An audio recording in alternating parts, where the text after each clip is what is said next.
To talk about the NBA and this new vaccine or these new vaccine issues that are coming up with the NBA. Now, the issues are that a lot of these players, or there are quite a few players, who really don't want to get the vaccine. They have their reasons behind it. They don't want to get the vaccine.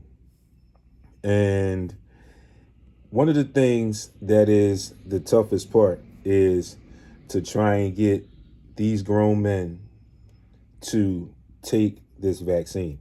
It's almost being played out as a dictatorship instead of a democracy. Now, the problem with all of this is the fact that I understand where the NBA is wanting to go with this stance, but you have to have some dialogue with these players, and you have to understand or try to understand their reasons. Hear them out for their reasons. We already know that there are already two states, like I mentioned earlier. There are two states, California and New York, where they have, in total, so far, that's three stadiums that are involved with the NBA, where they have a mandate in the state. The state mandate is that if you are not fully vaccinated, you cannot enter the facility. So then the NBA is stepping in because Kyrie Irving is again adamant about not wanting to take this vaccine. And the NBA is telling these players that you will be fine. We will withhold, not fine. We will not pay you for games that you missed. So, in essence, some more bullying is going on, and it's going to the point where it looks like it's beginning to look like the NBA is going to have a major hand in this issue. And the sad part about it is they're somewhat delving into the civil rights of these players, if you will. And the players are trying to make a stand. But again, the NBA is telling players that if they're not fully vaccinated, they don't get the vaccine, the games that they miss, they will not be paid for. So it kind of gives you the impression that the NBA is trying to bully these guys and, like I said, make it a dictatorship where these guys have to get the vaccine, or if they don't play, they don't get paid. So you're kind of trying to put them between a rock and a hard place where they'll start thinking about, oh, well, if I miss 41 games, which is usually how the season goes out, 82 games, 41 games at home, 41 games on the road. So it's a lot of money that the NBA would hold on to, or get back rather, if a lot of these players decide that they're not going to get vaccinated and then just miss those games. And then it could also all open up a lawsuit, if you will, with some of these players to recoup some of those funds, because right now it was not a definite NBA policy, I don't believe. And again, like I said, it's the state mandates. Now the NBA is stepping in and telling these players, you got to get vaccinated or you don't play. And you don't play, you don't get paid.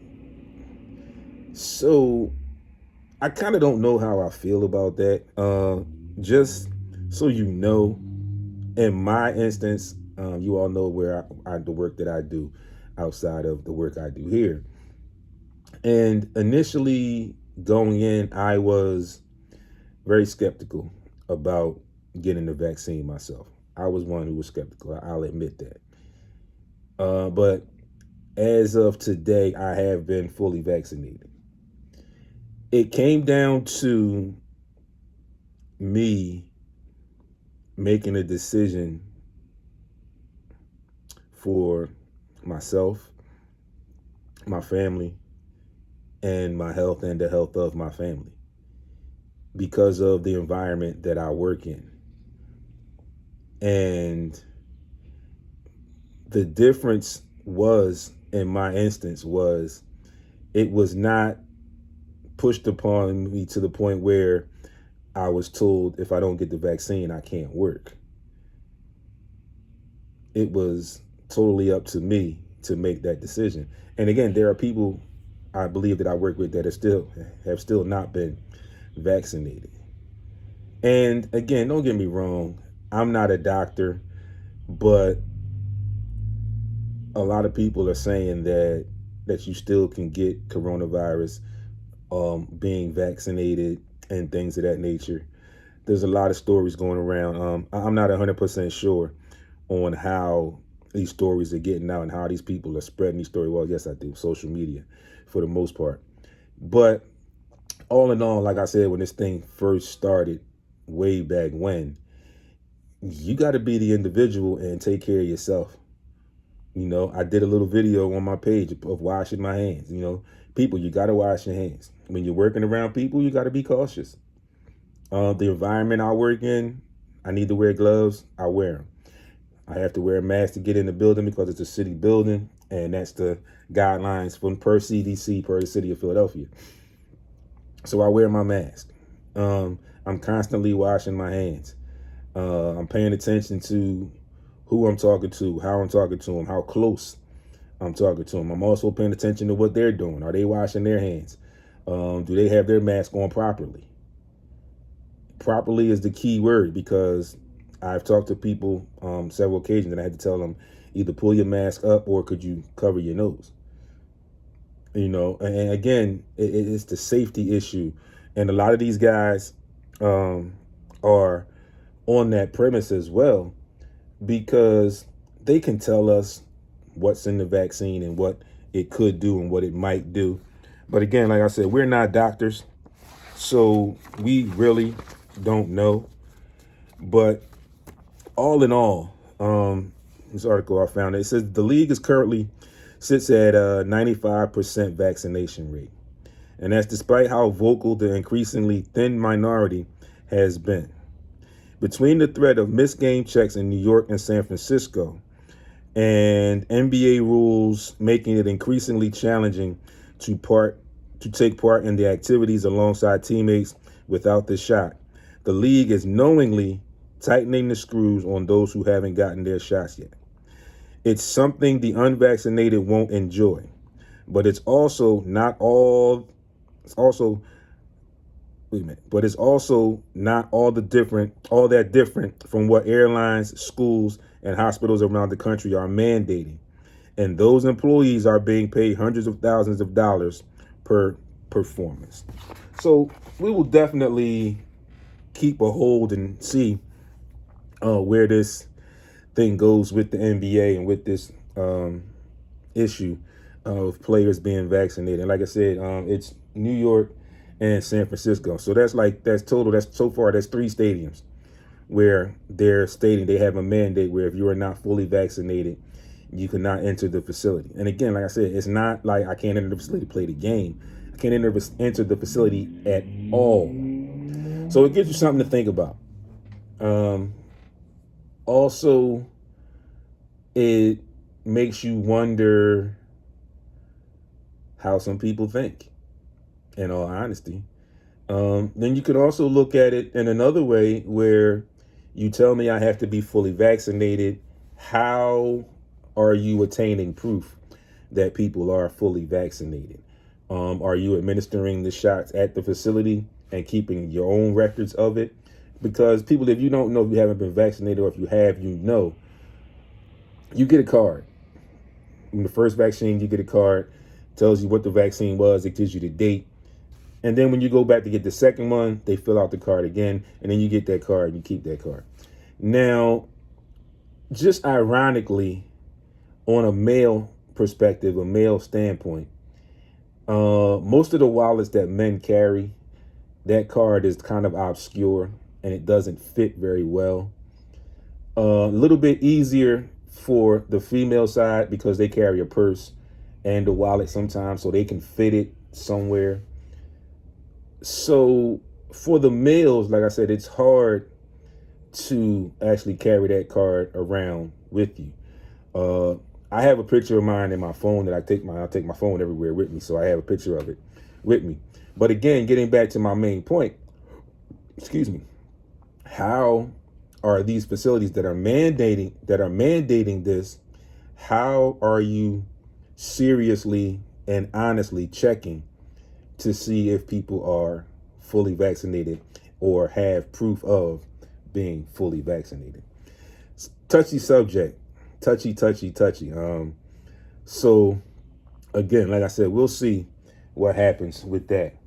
So with that being said, and we talk about the issue of the NBA not paying players for missed games, brings us back to our favorite person of the week, of the month, of the past several weeks, Mr. Ben Simmons, once again. So shout out to my partner. My partner broke down this display, this math for us. And I'm going to go through it real quick and talk a little bit about it and see how people fit in. Folks, like I said, I was having some technical difficulties, but people that are tuned in, you know, the link is in my bio. So get over to either at @sportsrap_D on Instagram, or if you can, get over to Facebook, the group page. You'll probably have better luck. It's like I said, I looked and there was something going on with the groups on Facebook, so you would have a better chance of getting over to Instagram at @sportsrap_D. In the bio, there is the link, the https://rdo.to/heat is the link where you can tune in and get me live right now. Like I said, if you cannot, just bear with me. Apologies for the technical difficulties with Facebook. I am recording, so like I said, the audio will go up tomorrow, and this video will go up after I do some editing on probably Wednesday. So we talk about Ben Simmons once again, and I brought it up because of another issue that has most recently came out, and I mentioned that to you in the opening part of the show. But just to go through some numbers with you, and since we just talked about how the NBA is intending to not pay players who miss games because of the vaccine, here's another thing that is going on with the Ben Simmons and the Philadelphia 76ers issue. Okay. So his gross pay is allegedly $33,003,963. That's his gross pay. All right. So you minus his 2017-2018 escrow, which is approximately 10%, which is a minus $3,328,570. Then you take another $11,899, $11,899,082 federal taxes, which comes out to be about 35.75%. And you take out another $1,013,220 city and state taxes. It's 3.7%. He's got to pay his agent, right? The guy that told him he doesn't want him to come back to Philly, told the Sixers staff he's not coming back, even tried to pull Tyrese Maxey into the fray. $947,310. It's 2.85%. It's basically 3%. It's 401k, another $18,000. Then he would get a plus of $1,619,863 from his 2016-2017 escrow, which is about 4.8%. And then there's another addition of $188,388, which is being called a shortfall at approximately 0.57%. And that equals what his salary would have been net, $17,617,905. Dollars. A lot of money, folks. A lot of money. But here's where the fun comes in. So he said he's not coming to camp. He's done. He heard about the fines. Apparently, he initially said he's okay with the fines. He's recently changed his story, I'm guessing here about 3 times. The most recent details in his logic or his reasoning for not wanting to come back is very, very strange and very weird to me. And I'm definitely going to get to that because I'm going to talk about some of the comments that Joel Embiid made about this such statement that was put out, or this such reason that was put out via Media Day and the start of training camp last week. Also, Sixers do play tonight. I'm going to give you the NBA schedule for preseason games tonight. Sixers are at 7 against the Toronto Raptors. I haven't found any way as of yet to stream the game, but if and when I do, I will definitely share that information. But you can definitely tune in on the radio somewhere and listen to it, of course. So the fines begin at $227,000 a game, up to the 20th game of the season. It's $4.5 million total, not including the $908,000 for missing the preseason and training camp. All right, that's just the first 20 games. If he misses games 21 through 82, which is another 61 games, he will be fined $300,000 a game, which would total out to be $18 million. So, like my partner Baldy says, let's do the math. 17.6 mil after taxes and deductions. Okay, so that's 22.8 mil minus the 17.6, at least 5.2 mil. So he's in the negative with the fines and everything of 5.2 million. So how long will he want to endure that? How long will Rich Paul want to continue to play that game when he could possibly not get paid? He's already going through something with Nerlens Noel about an issue of not paying a fee or something like that. But you also cost that man a nice sum of money with some of your advice. If you don't know the story of Rich Paul and Clutch Sports, Rich Paul was a good friend of LeBron James. The way I got the story was he was told that if he went to business school, LeBron James would sign with him and make him an agent, yada, yada, yada. He has grown to be one of the top agents, if not the top agent in the NBA currently. Right now, with the length of time, his tactics are beginning to cause a strain on NBA executives. And I'm not just necessarily talking about teams of the players that he represents. I'm talking about the NBA overall executive offices. So there was also a small report that with this Ben Simmons situation, that there might be a possible step in from Adam Silver to help deal or rectify the situation. I don't think it's going to get to that point, but it would be interesting to see how Adam Silver would have a role in it.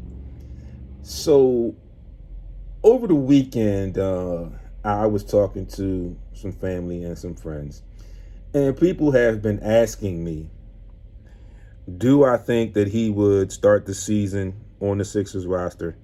Will he come back, or has he played his last game?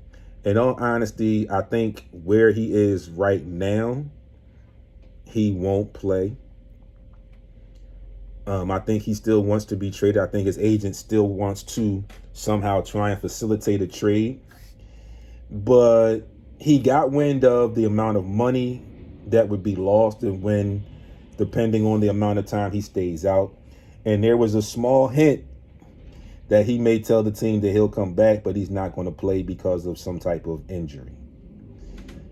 Herein lies the problem. with that. One, like I said before, and like I keep saying every time I talk about this situation, you, people like to throw in the leverage thing or whatever. Who has more leverage? In my opinion, it's the Philadelphia 76ers because he's under contract and they do not have to pay him. And it could get to be, I just read it off to you and you've been seeing it, and get to the point where he will be fined.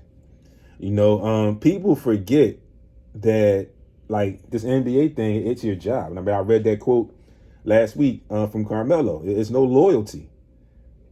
You pick to be an athlete. This is your job, so you come and do your job. So it's just like we like to say, the average Joe. You don't go to work, you don't get paid for that day.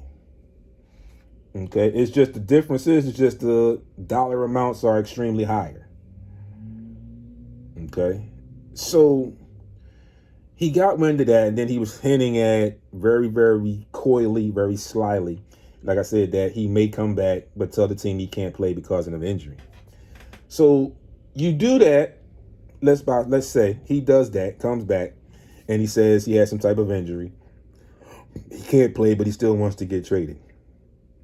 It's already hard enough. It's already been shown hard enough with the way that he's handled this situation that it's hard for the Sixers to move him right now. If you come back and you say you're injured, you can't play, that makes it even harder to facilitate a trade, almost to the point where it gets he gets untradeable. Again, not what you wanted, but some people think that they have leverage on that side of the fence. No, I don't think so. And like I said, it boils down to the Sixers now know what they can do as far as dollars and cents wise within the constraints of the NBA and the employer-employee practices. So it's up to him somewhat now. And again, like I said, you could come in and say, I'm injured, I can't play, but I'm here. That makes it even harder for you to trade. And then again, the bottom line is the Sixers do not have to trade him. He is under contract. He's under a legal binding contract. So they don't have to trade him no matter what he demands, how he demands, or whatever. They have the option to not trade him because he is under contract. So that's that. So, moving along, most recently, Mr. Simmons has put out there that he believes that him and Joel's duo on-court relationship has run its course, and that Simmons felt Embiid's presence on the block hampered his ability to get to the paint. So Joel Embiid, after practice, he heard about this and he saw it, and he made some comments. I'm going to read some parts of this. I'm not going to read the entire thing. I'm going to read some parts of it. But some of the points that Joel Embiid made were spot on. I mean, he even went as far as to say the teams were more so constructed around Ben's needs than Joel's needs. Go figure. Okay, and I keep telling people, and I kept telling people all along, that Brett Brown's situation, making him the point guard, I didn't think it would get to this point, but I knew that something would happen and it wouldn't be good. Because I keep telling you all, he is not a point guard. He is playing point guard. There is a difference. Big difference. So, him saying, and I'm referring to Ben Simmons now, that Joel being in the paint hinders his ability to be in the paint strikes me as a little strange, because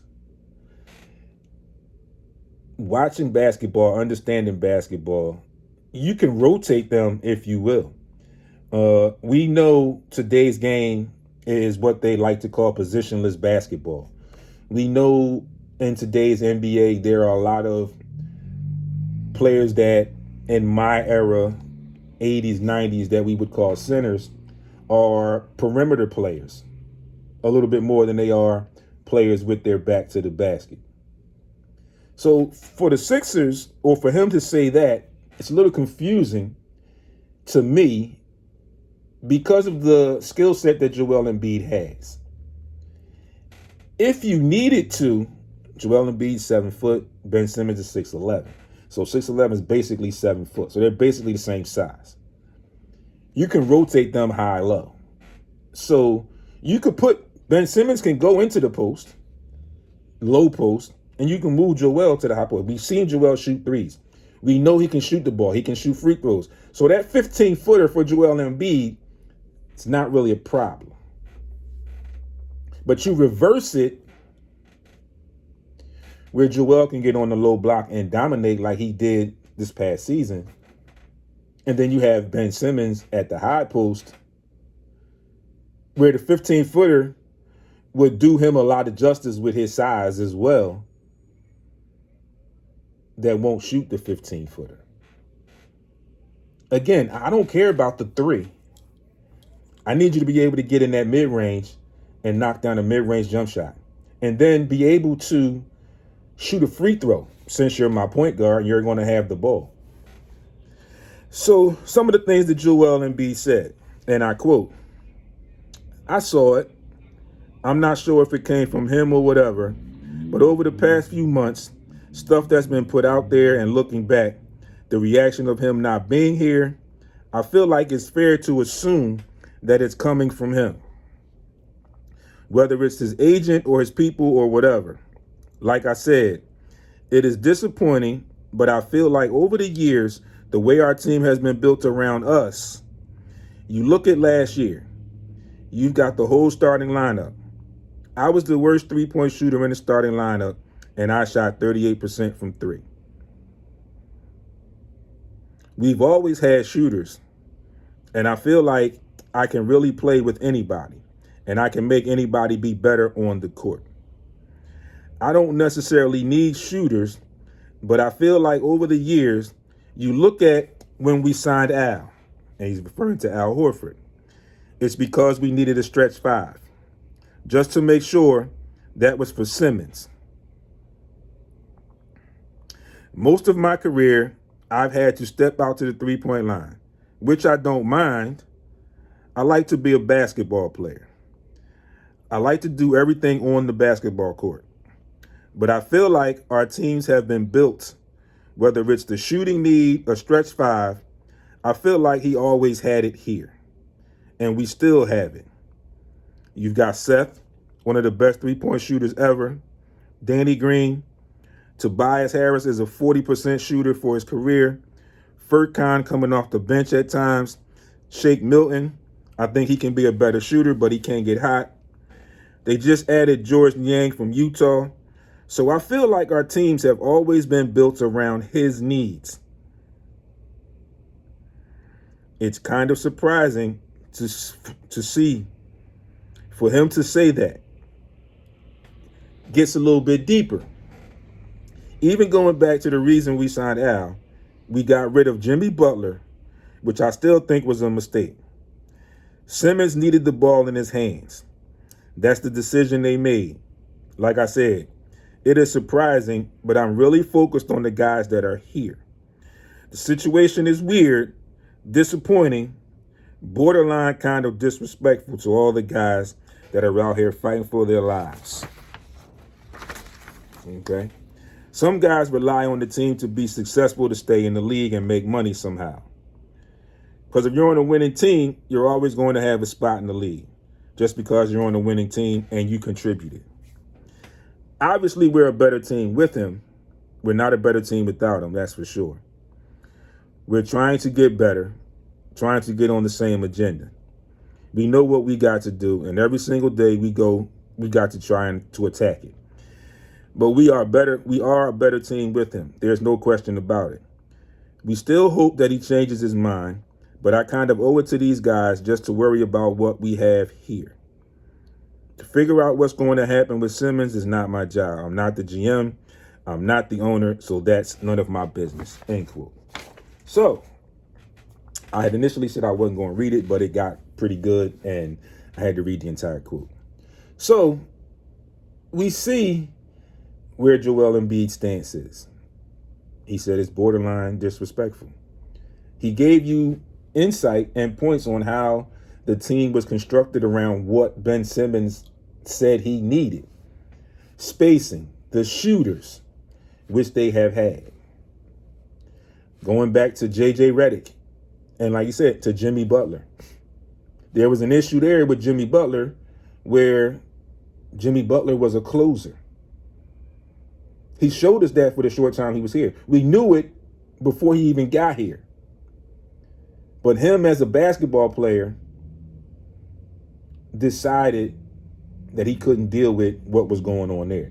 It was something not right. And that was between Brett Brown and Ben Simmons. And Ben Simmons complaining and thinking that he needed the ball when Brett Brown would sometimes take the ball out of his hands and put it in Jimmy Butler's hands. A sure killer. A sure game closer, which is what you want in the NBA. But you appeased Ben Simmons, and ultimately Jimmy Butler was traded away. So you moved Jimmy Butler out of the situation, trying to assess the label of the problem on Jimmy Butler when it wasn't on him, it was on Ben Simmons, who again, we said still won't shoot the 15-footer, but now you're saying that because Joel is in the paint, you can't get in the paint and do the things that you do.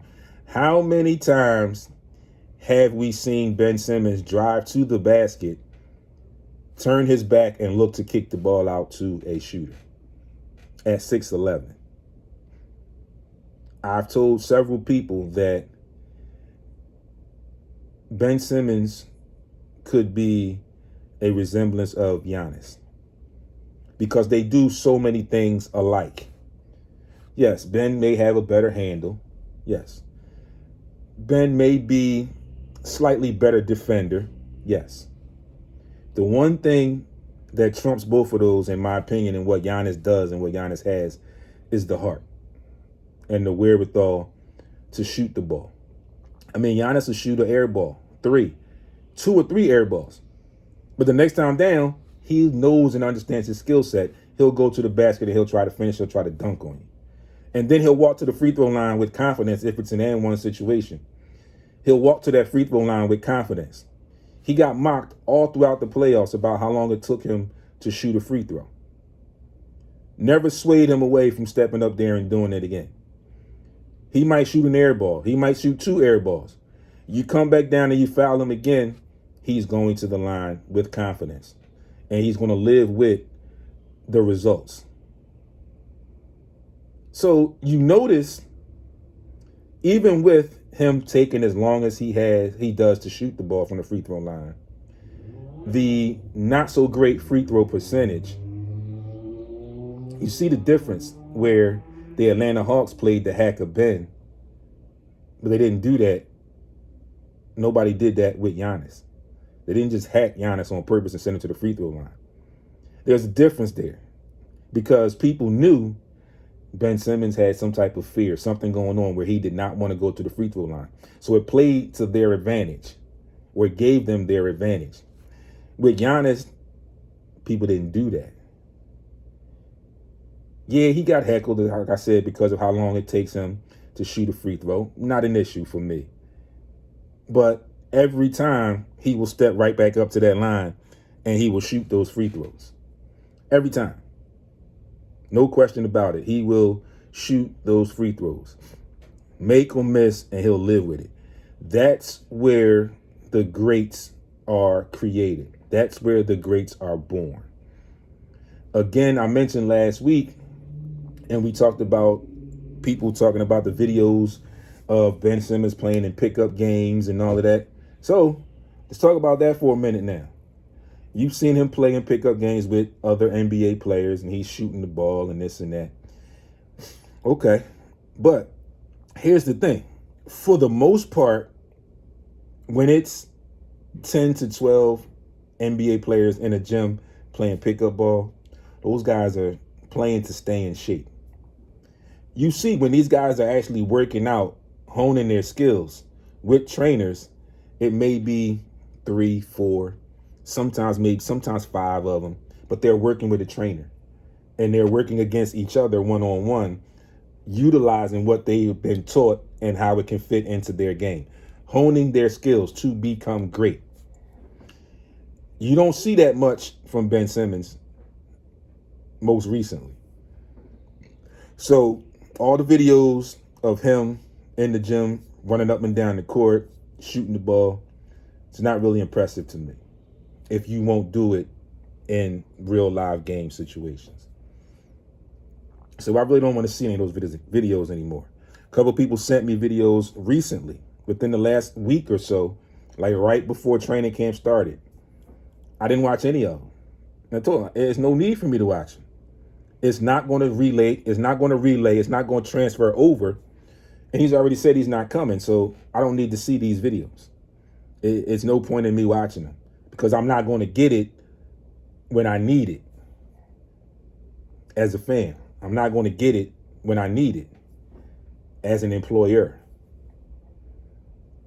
So he is truly showing who he is. And I tell people all the time, he is comfortable where he is. He's complacent. If the Sixers, like they said, hired shooting coaches and other types of coaches to try and help this young man along to be part of the team, because they are all signs of saying that they would love to have him back on the team. They just want to work with him. When you decline that, and then you still turn around and say, so-and-so threw me under the bus, my time with this player is over, I can't do what I need to do.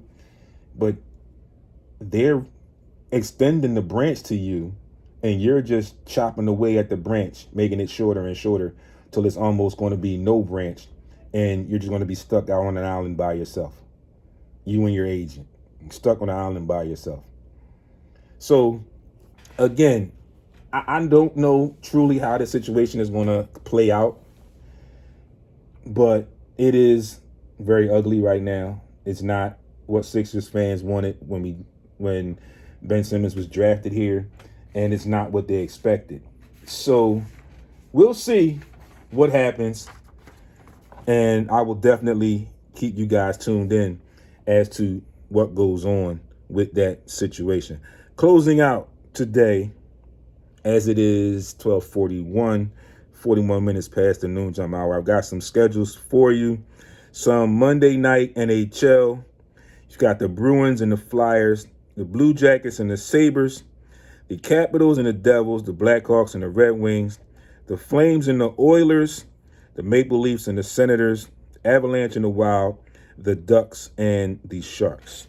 As you know, and I've said it a couple times already, the preseason for the NBA continues today. The Sixers, 7 p.m. at the Toronto Raptors. The Magic are at the Celtics. The Hawks are at the Heat. The Pelicans will face off against the Timberwolves. The Hornets will go up against the Thunder. The Jazz and the Spurs. Warriors, Blazers. Suns, Kings, and Nuggets, Clippers. Also, tonight, where is my schedule real quick?